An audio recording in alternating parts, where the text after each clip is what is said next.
네, 저희 돈 되는 인터뷰 오늘 어떤 분 모셨죠? 오늘은 제가 이분하고 올해 연이 참 될 것 같다라는 생각을 연초했었는데, 왜냐하면 저희 3프로TV가 아니고 다른 유력한 경제TV에서 이분과 제가 한 무대에 섰었거든요. 그때 옆에서 스킬스킬 보면서 야, 참 강단 있고 논리 정연하다. 역시 업계 선배는 다르구나 라는 생각을 했었는데, 오늘은 저희에 나와버리지 않습니까? 하나둘까? 그리고 이번 주 목요일에도 혹시 네, 그분을 네. 모시죠. 여러분들에게 소개시켜드립니다. 이선엽 대표입니다. 어서 오세요. 안녕하세요. 반갑습니다. 안녕하세요. 예. 오랜만에 뵙습니다. 잘 지내셨어요? 예. 바야흐로 여기는 하나증권 무대입니다. 그렇네요. 온통 초록색이에요. 네. 그러게요. 예. 일단 뭐 시간이 많이 지났기 때문에 저희 본 게임은 목요일 날 또 네. 생방송 때 티키타카를 하고 또 제가 한 수 배우는 자리가 있을 텐데, 오셨으니까 이 말씀을 한번 좀 여쭤볼게요. 다들 5,000피 안 가면 뭐 난리 날 것처럼 눈높이를 높이고 있습니다.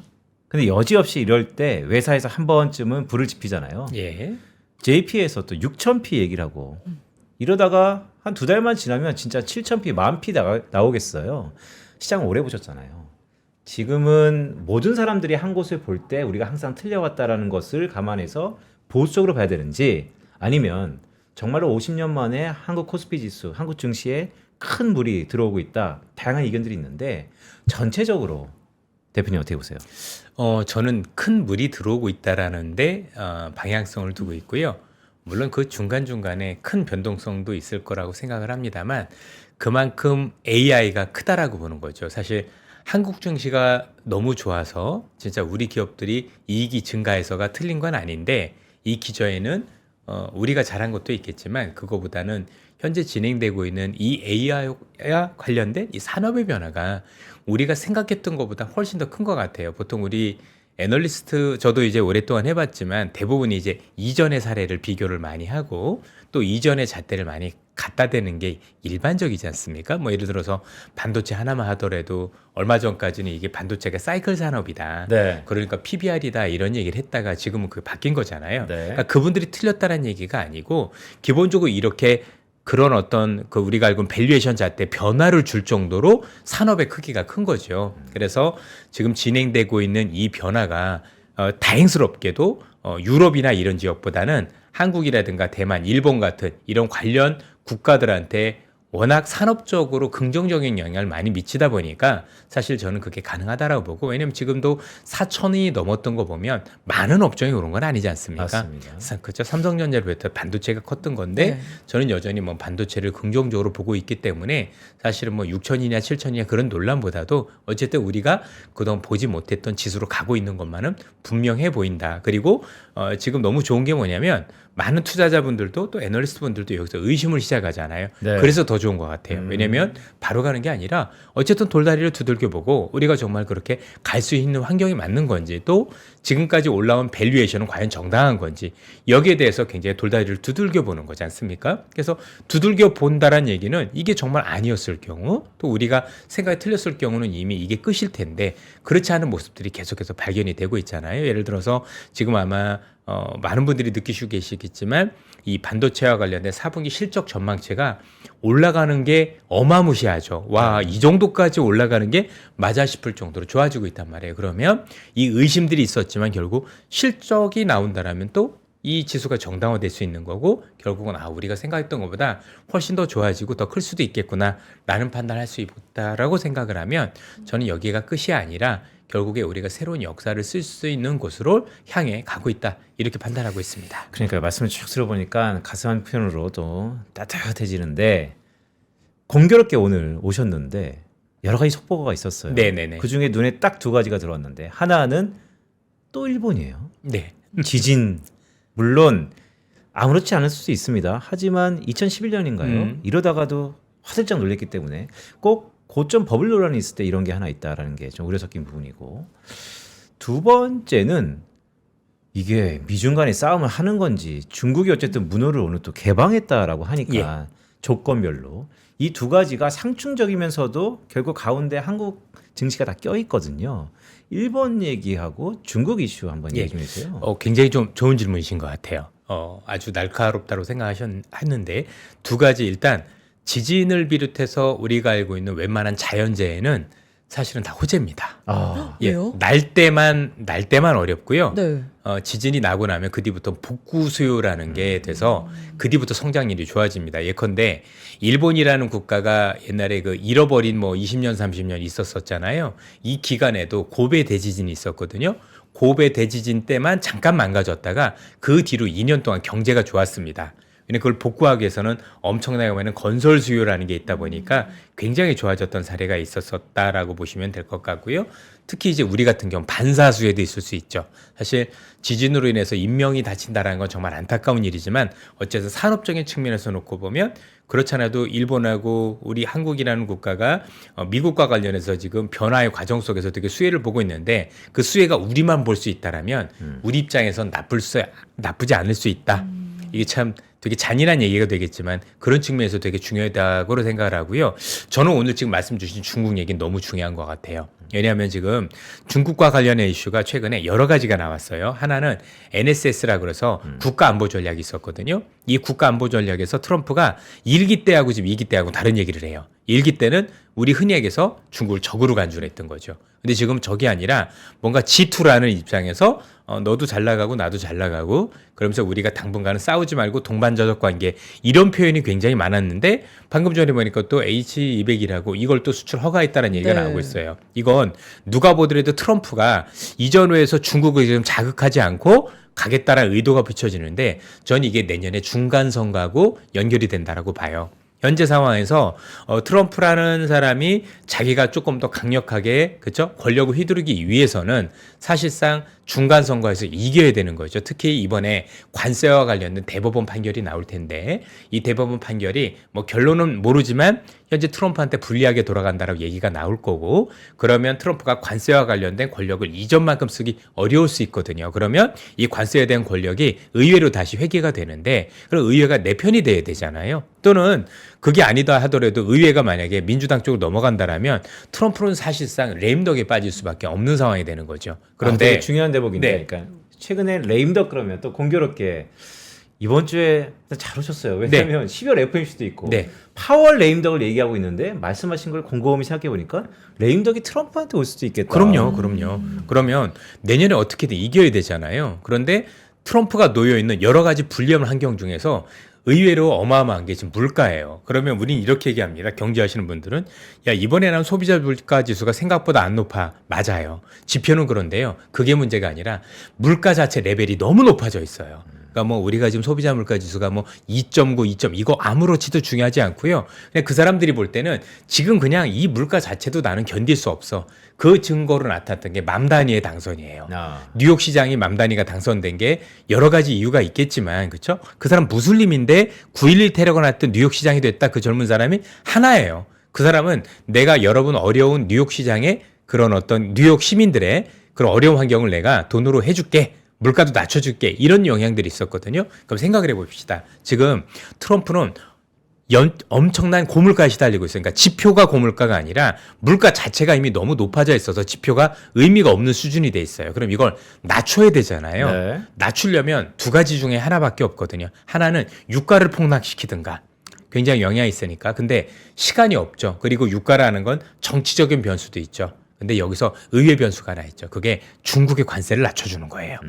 왜냐하면 중국의 제품은 대부분 생필품이기 때문에 우리가 알고 있는 월마트에 있는 제품의 60%가 중국제라고 하잖아요.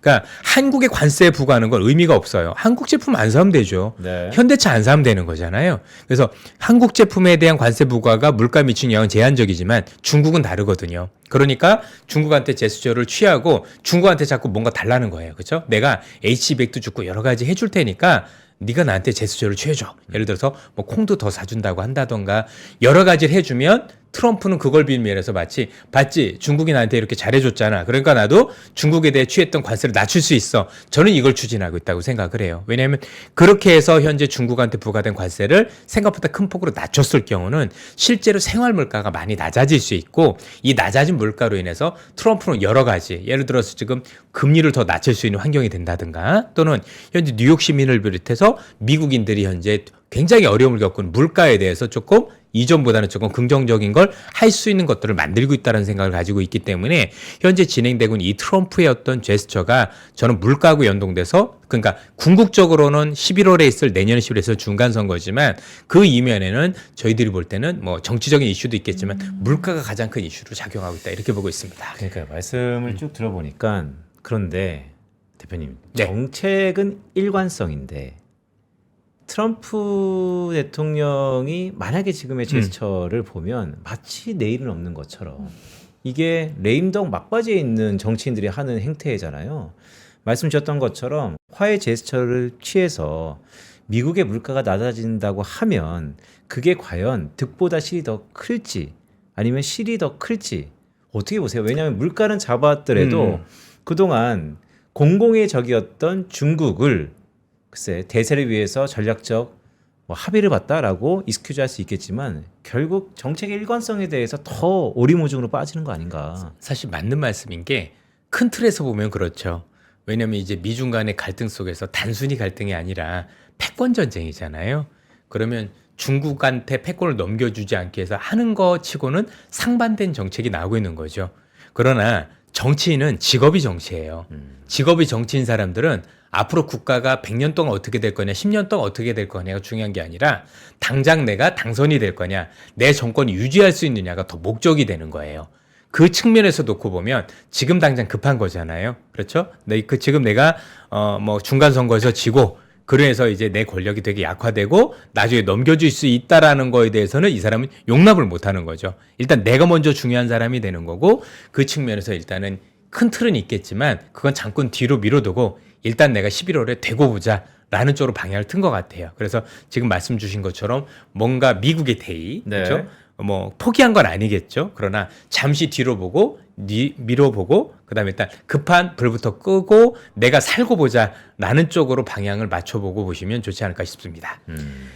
네, 오늘 목요일 세미나를 앞두고 음. 예고편처럼 이렇게 전반적인 개론 이야기 들어봤는데요. 그럼 오늘 마지막 질문으로 네.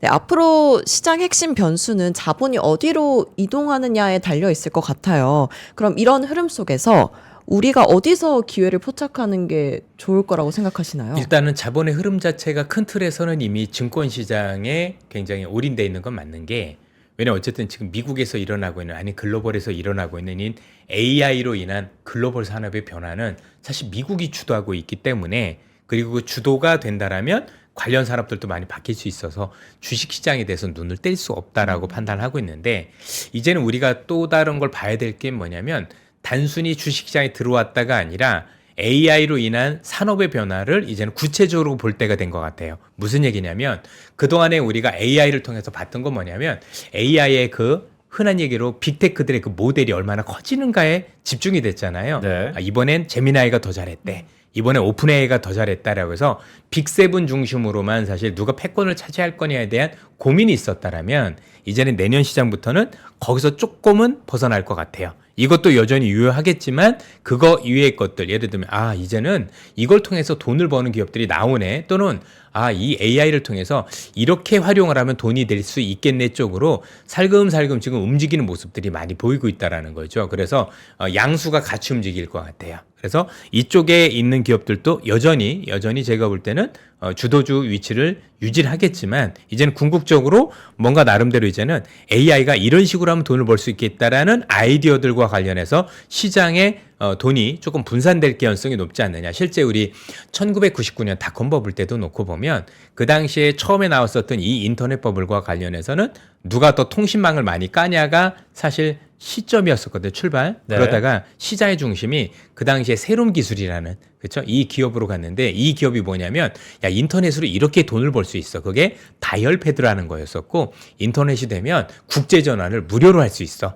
이런 것들. 그 당시가 국제전화 비쌌다는 얘기겠죠. 그렇죠? 근데 무료로 할 수 있는 게 인터넷이 된다고 하니까 이 기업으로 돈이 쏠렸다는 얘기죠. 그래서 자세하게 보면 그 당시에도 단순하게 인터넷망에 깔리는 데만 돈이 몰렸던 게 아니라 결국 더 큰 수익은 인터넷이 이렇게 돈이 될 수 있겠구나라는 그 가능성이나 꿈을 가진 기업들이 사실 마지막 피날레를 장식을 했거든요. 그러면 우리도 이와 비슷하게 움직임이 펼쳐질 가능성이 높고 이미 우리도 조금씩 느끼고 있잖아요. 이런 기업들이 이걸로 돈 번다고 하네. 이런 기업들이 돈 번다고 하네. 그 기업과 관련해서 이제 많은 투자자분들이 이렇게 되면 이게 매력이 있을 수 있겠는데? 라는 것들. 예를 들어서 지금 우리 나노바나나 이런 것도 보니까 획기적이잖아요. 그러면 누군가는 이제 그걸 통해서 돈을 벌 수 있는 툴을 또 만들 수도 있는 거지 않습니까? 그런 식으로 뭔가 아이디어들이 나오면서 뭔가 이제는 단순히 AI와 관련해서 이 기업이 이제는 시장을 지배할 것 같아 라는 데 중심에서 이제는 이렇게 하니까 돈이 될 수도 있겠구나라는 쪽으로 아이디어를 볼 수 있기 때문에